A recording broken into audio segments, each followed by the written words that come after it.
BingX, a trusted global crypto exchange. Trade spot, futures, or copy top traders easily. Sign up via the link or referral code to get 30 USDT instantly, plus up to 1,500 USDT in bonuses for verification, deposit, and trading. Revealed. Police across the U.S. spread false rumors about Venezuelan gang threats. Internal records have uncovered a startling revelation. Last year, an unverified rumor about Venezuelan gang members preparing to harm police officers spread like wildfire through U.S. law enforcement agencies, only for federal officials to quietly acknowledge the claim was mistaken. This intelligence report, believed to have first been disseminated by a local New Mexico police department in July 2024, suggested that the Tren de Aragua, or TDA, gang had directed its members to fire on or attack law enforcement personnel. This vague, unsubstantiated assertion rapidly traveled among various law enforcement bodies. It even found its way into a formal proclamation by Texas Governor Greg Abbott and was repeated by Republican Congress members, used as evidence of the perceived dangers posed by Venezuelan immigrants and the border policies of the Democratic Party. Months later, however, the Federal Bureau of Investigation wrote in an internal report that claims of a TDA directive to actively target U.S. law enforcement were inaccurate. To this day, there has been no public acknowledgement of these misstatements. The documents were brought to light by Property of the People, a non-profit organization dedicated to government transparency, which had made records requests related to U.S. authorities' discussions of TDA and subsequently shared its findings with The Guardian. Experts on TDA suggested that these records indicated a wide range of powerful law enforcement agencies lacked a basic understanding of the gang and its operations. In recent months, the stakes surrounding dubious and alarmist claims about TDA have escalated dramatically. The Trump administration has carried out 7 lethal strikes on vessels near Venezuela, at times claiming the military was targeting TDA members without providing concrete evidence. And United Nations experts have stated these attacks violated international law. Furthermore, the Department of Homeland Security has used unsubstantiated claims of TDA affiliation to deport Venezuelans, without due process, to a notorious El Salvador prison, and has moved to revoke the legal status of approximately 600,000 Venezuelan immigrants. TDA originated in a prison in Venezuela's Aragua state, and experts emphasize there is no evidence the group possesses a clearly organized structure in the U.S., strongly rejecting claims of an invasion. The allegations of a TDA call to attack police were particularly far-fetched, according to scholars. Yet, the narrative, as evidenced by these records, quickly took hold. The rumor concerning TDA's threats to U.S. police was first documented on July 27, 2024, by the Albuquerque Police Department, APD, in New Mexico, in an officer safety awareness bulletin distributed to local law enforcement partners. APD cited warnings from Homeland Security investigations. SHE, an entity that conducts investigations for Immigration and Customs Enforcement, ICE. The bulletin stated that Albuquerque, SHE has received information from credible human sources out of Colorado that the Tren de Aragua, criminal organization operating in Denver, have been given a green light to fire on or attack law enforcement. APD elaborated that due to the access of these informants, this intelligence is believed to be credible at this time. The alert also mentioned that SHE in New York had received similar information, encouraging its officers to remain vigilant. This single-page bulletin provided no further details. The following day, July 28, Customs and Border Protection, CBP, issued its own warning regarding HSI's Green Light report, advising agents to maintain a heightened sense of awareness and always wear their body armor.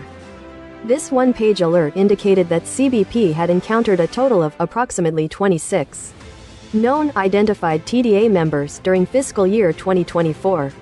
The very next day, July 29, DHS issued an email to state and local agencies warning of the alleged TDA threat to officers, which the National Sheriff's Association then shared with its members across the country. A sheriff's official in Santa Barbara, California, subsequently forwarded the report to others in his office, writing, "Obviously we're not in Denver or New York, but who's to say there aren't associated members in our county." A July 31 alert from the New York Police Department, NYPD, acknowledged the green light warning, stating that it believed TDA members in Venezuela had shot at police when fleeing. However, the NYPD's Intelligence Bureau, the alert noted, does not indicate TDA will target uniformed officers without prior engagement. Despite this nuance, in the weeks that followed, the APD and CBP green light warnings were disseminated by a multitude of organizations, including the New York State Intelligence Center, a multi-agency counter-terrorism group, U.S. Army North, the Domestic Defense Command, the Major County Sheriffs of America, an association of agencies, the San Diego Sheriff's Department, the Northwest High Intensity Drug Trafficking Area, HIDTA program, which collaborates with law enforcement in Washington state, and the International Union of Police Associations, a lobbying group. It remains unclear whether these agencies and groups took steps to confirm the veracity or relevance of the rumor to their respective networks.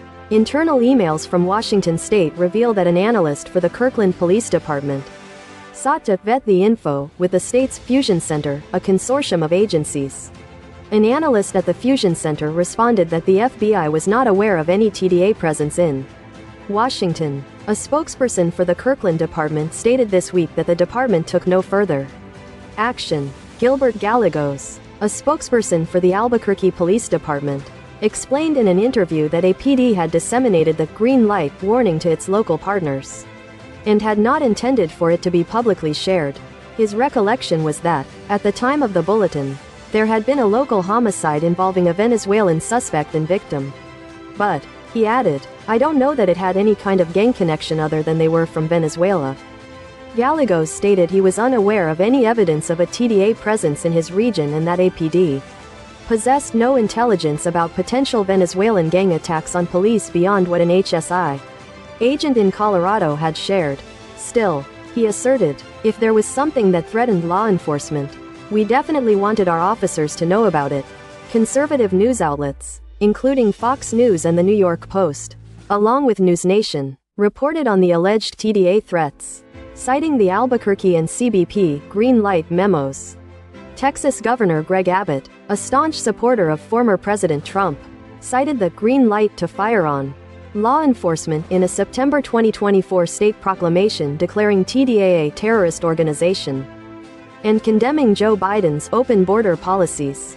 His public safety director infamously referred to TDA members as cockroaches.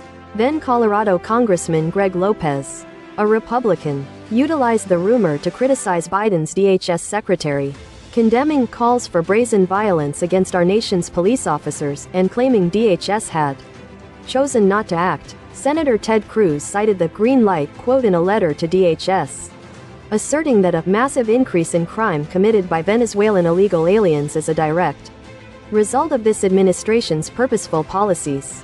It was not until several months later that federal officials began to cast doubt on this narrative. In December, the FBI and the Army's National Ground Intelligence Center held a TDA briefing in Seattle and shared follow-up materials with officials from Washington, Oregon, Alaska, the U.S. Bureau of Prisons, DHS, the Drug Enforcement Administration, and other agencies. According to email records, these materials included warnings that certain tattoos and emojis could be indicators of TDA affiliation, claims that experts have since described as ludicrous and baseless.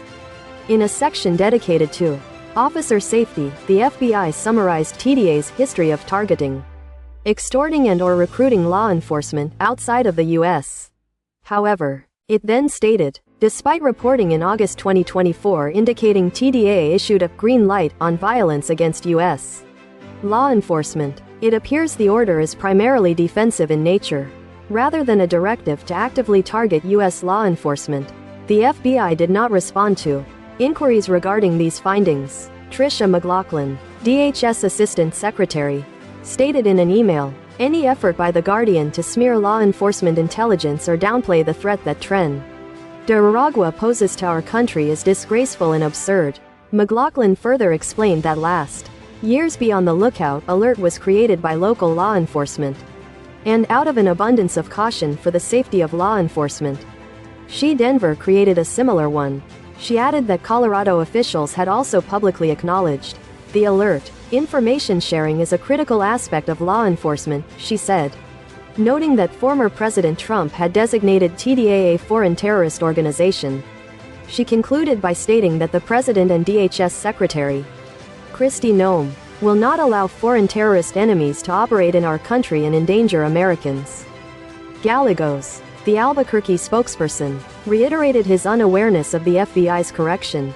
He expressed that APD officials were troubled by how widely its bulletin had spread last year, stating, "There was some concern that it could become politicized, and I think it did." He highlighted his city's inclusive attitude towards immigration and APD's efforts not to paint everyone with a broad stroke and inflame tensions, but asserted that our overriding concern was officer safety, and that APD could not control what other agencies did with its report. A CBP spokesperson did not respond to detailed questions about its green light report, stating in an email, "CBP is working closely with all of our federal partners, sharing information to make sure that law enforcement personnel can do their jobs safely." A spokesperson for the Denver Police Department, DPD, confirmed that the department monitored and made officers aware of the safety concerns raised by the green light reports, but emphasized that there were no direct threats made to DPD officers. Megan Noland, executive director of the major county sheriffs, stated in an email, "As we do whenever we receive threat information that is deemed credible, we forwarded that information to our members. Our member agencies continue to monitor any important intelligence related to TDA." A HIDTA spokesperson clarified that it had no original or unique information regarding the threat and was merely sharing warnings that had been publicly posted. Spokespeople for the other agencies and politicians that disseminated the report did not respond to inquiries. Ryan Shapiro, executive director of Property of the People, commented on the records, stating they demonstrated how this unverified, inflammatory mischaracterization fueled an ever-escalating game of law enforcement telephone. He elaborated, "This is typical. Thinly sourced intelligence products get repackaged as new security reports, receive coverage from right-wing media, and then get funneled back into additional law enforcement alerts. It's a self-reinforcing ecosystem of politically motivated distortion and paranoia." Scholars specializing in Tren de Aragua argue that the notion of TDA members in the U.S. receiving a directive to kill police is incongruent with the group's established modus operandi. Rebecca Hansen, a professor at the University of Florida's Center for Latin American Studies who has conducted interviews with police in Venezuela regarding TDA, stated that while armed confrontations between the gang and police have occurred, there is no evidence that TDA has ever ordered attacks on Venezuelan officers. There is not a single case of Tren de Aragua using that policy in Venezuela. It is not a part of their playbook. Hansen, who reviewed the records for The Guardian, explained that gangs, in general, typically only order attacks on police under specific and limited circumstances, as broad and random violence against the state could prove a costly strategy that undermines their economic interests. TDA, in particular, is characterized by its decentralized nature, and there is no evidence of any formal hierarchy or leadership structure within the U.S., so where is this green light coming from? Hansen questioned. Ostensibly, it would be from someone high up giving the order to lower-ranking members. But Tren de Aragua isn't organized that way. It would seem very strange for Tren de Aragua to have never done this before and then start in the U.S. Hansen also expressed deep skepticism regarding the FBI's claim of a call for defensive violence against police. She pointed out that the FBI's own report acknowledged gaps in its knowledge, listing unanswered questions such as, who are the TDA leaders that direct or sanction activities within or outside of the United States? And where are they located? Quote, what are TDA's rules of order for conducting criminal activity within the United States? Quote, and how autonomous are TDA subsets from TDA leadership? Without definitive answers to these critical questions, Hansen contended, the FBI could not credibly make any claims about TDA directives. It very much worries me about the type of information they are looking for and confirming before making these very bombastic claims. It makes me wonder how much police departments care about testing the veracity of these claims. Phil Gunson, a Caracas-based analyst for Crisis Group, an international non-governmental organization, deemed it completely implausible that any purported TDA members in the U.S. would possess the authority to issue orders, or would have any incentive to call for police killings.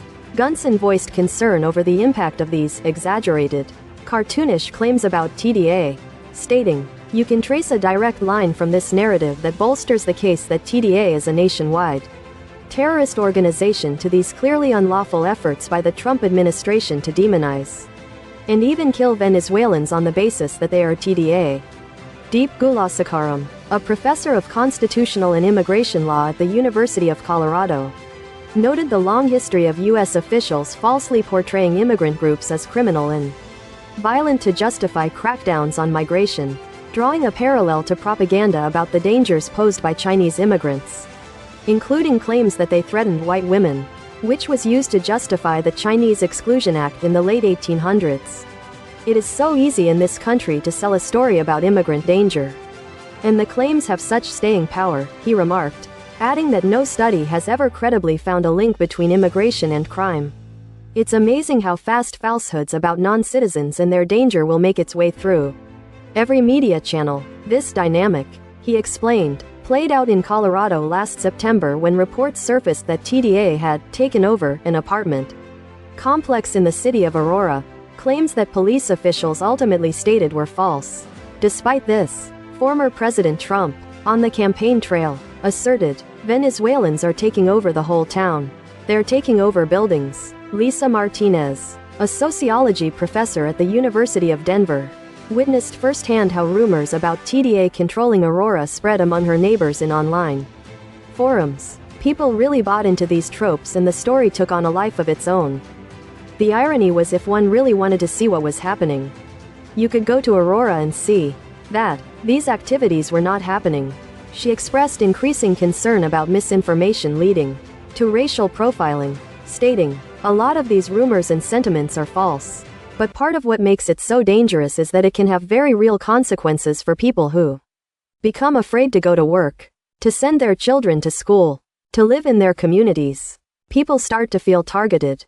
And sometimes they are."